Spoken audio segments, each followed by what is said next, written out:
we've decided to pull you all the way to talk to us about esports in Ghana on this Sunday night. And it's wonderful that you're joining us today. Thank you for joining us. Hey, so we're thank talking. You. Yeah. So we were. Yeah. Before we went on the short break, Sayo was telling me about the development of esports in Africa, and I know Ghana and Nigeria are like Siamese twins. Whatever Nigeria we want to perfect, Ghana we also want to toe the same line, vice versa. So tell me about your program, esports in Ghana, before I go back to show you about the difference between partners and investor. Kwesi. Okay, I would like to say hello to everyone. I hope you can hear me loud and clear. Yeah. Okay. Loud and clear, Kwesi. All right. Okay, so esports in Ghana has been going on for quite a long time. But I think before it's moved into esports, there's always been, let's say, the grassroots gaming centers or gaming dens that has been there for like 30 to 40 years, right? But it normally didn't see it as an esports hub, and currently even so it's not seen as an esports hub. Some of us run to these places. It used to be like, let's say, a movie center or video center where you go and watch movies, and some transform them into gaming centers. So those outfits has been there, and I always recognize them as kind of grassroots environment for the growing of the esports outfit. Because particularly me entering into the space, I got a lot of people who encourage me, and these are people who have built businesses just renting gaming facilities.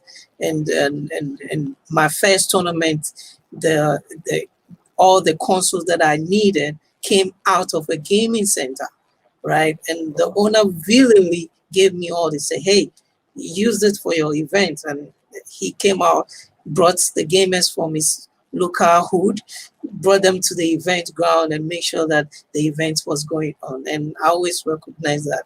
So fast forward, now currently we have in Ghana, we have organizations that are tournament operators. We have organizations that are vendors that sells gaming peripherals and gadgets. Then we have, let's say, teams, also esports teams that are building themselves up. We have more teams in FIFA Pro leagues.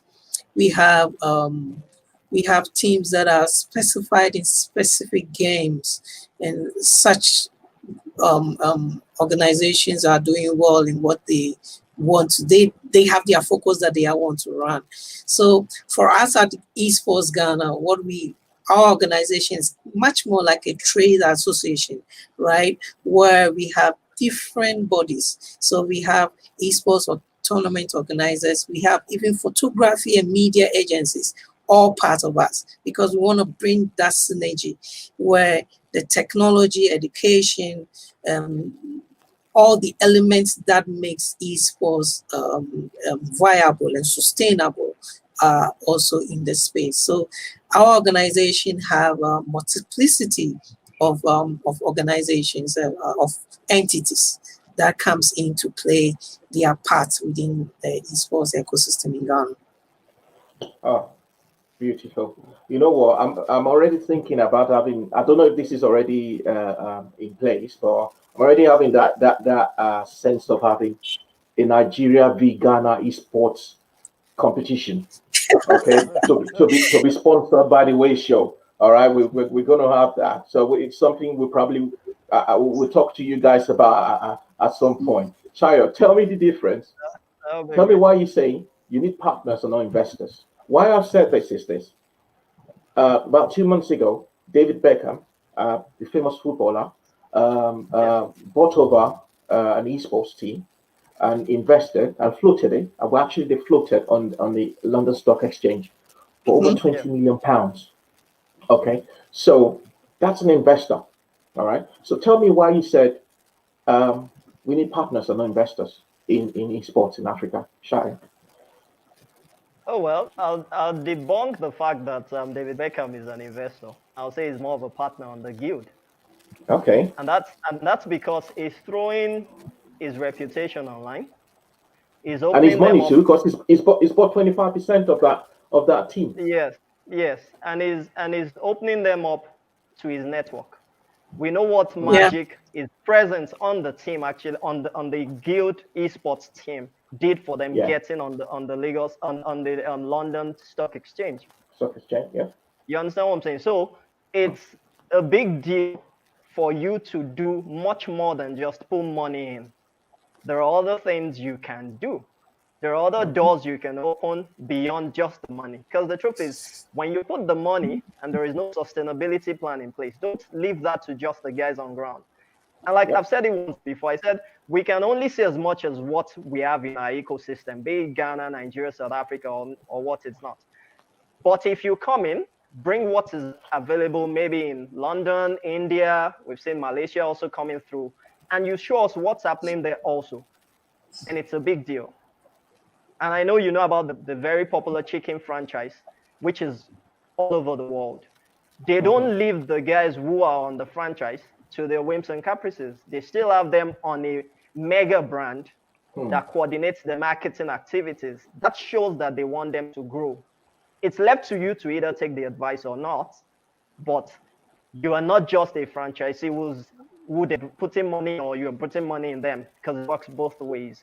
But there's something beyond you just doing the normal. Would open you up, they may open the people up to see what's happening in other climes. So you can adapt, modify, and Mhm. adopt for your market. So that's exactly what I mean by we need partners in progress, not just investors. Yes, we need the money to be fantastic. I'm sure Kwesi is seated there and thinking if he has $2 million, it would set